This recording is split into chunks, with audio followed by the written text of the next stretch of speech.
The greatest thing about working on a Spider-Man game is that you're working on a Spider-Man game.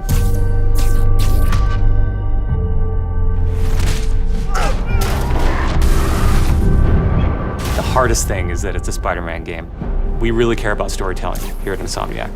And I think that's how we go into every day we come here. There's this push to really get it right. One of the most compelling things about Spider-Man is just when Peter Parker and Spider-Man's worlds collide. And we've tried really hard to weave the two stories together to create a story that is not necessarily just a superhero story, but a human story as well. So this Spider-Man is a little different. He's older, he's 23, so he's been Spider-Man for 8 years, and kind of like an athlete in the prime of his career, he's starting to get good at the Spider-Man thing. The nice thing about playing an experienced Spider-Man is that he's already familiar with his powers, right? He's not just discovering them. We always think of Spider-Man as, we call him, the acrobatic improviser.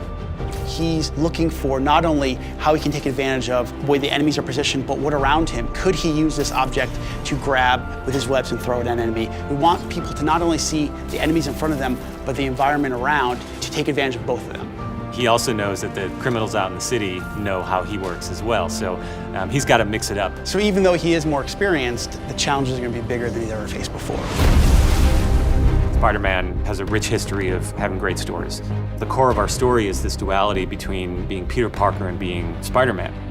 What's cool about Mr. Negative is that he also has a duality. He's got his positive side as Martin Lee, who runs the homeless shelters in the city, but he also has his negative side. When Peter makes the connection that the leader of the inner demons is the guy who my aunt works for, we got the perfect collision of those two worlds. So many people have their own vision of what Spider-Man should look like, what he should sound like, and in the end, we just have to put a new and fresh twist on who he is. And for us, it's really, really important to deliver those big spectacle moments, those near impossible scenarios that only someone like Spider-Man can survive, and put you in that action. You got this, you got this, you got this! We understand what this character means to people in here, and we're making this game with a lot of heart, and we're going to do whatever it takes to give people the ultimate Spider-Man experience, the game that they've been waiting for.